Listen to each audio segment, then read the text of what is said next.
समस्त मिथिलावासी के हम रंजन पाठक अहाँ सब गोटा के गोर लागै छी। एखन अपना सबके मधुश्रावणी पाबनि चलैया। साँझ के कोबर गीत होइया अपना सब में, तो एगो कोबर गीत लऽ के आयल छी। कमल के दहे दहे बेली फूल फूलाए गेला,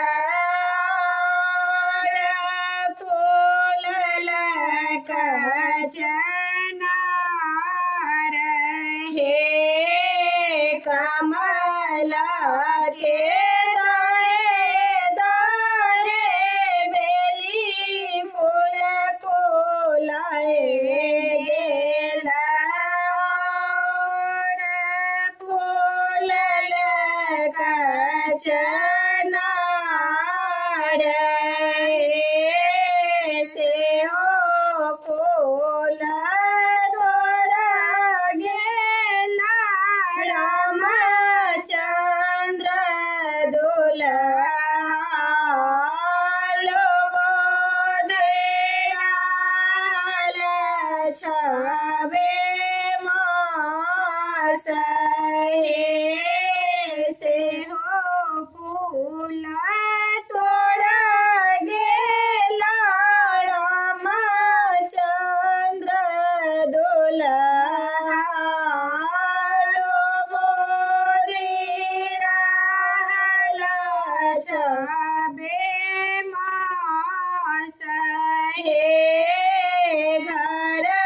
से बाहर भेली सीता हे सोहावे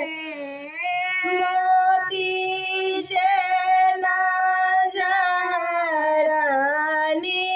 नोरा हे घर से बाहर भेली सीता हे सोहावे मोती जना झरनी नोरा हे किए मोना पड़लो पुतहु माए बाप कराज, किए मोना पड़लो जेठ भाई हे किए मोना पड़लो पुतहु माए बाप कराज, किए मोना पड़लो जेठ भाई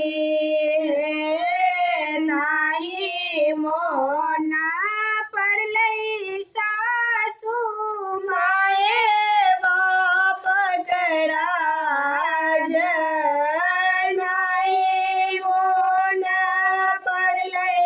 जेठ भाई हे एक मोना पड़लै सासु आई गोदी के बेटा, जिनका बिना दुनिया नार हे जुगे जुगे जीवतु रामचंद्र दुल्हा, सीता सुहावे के बड़नो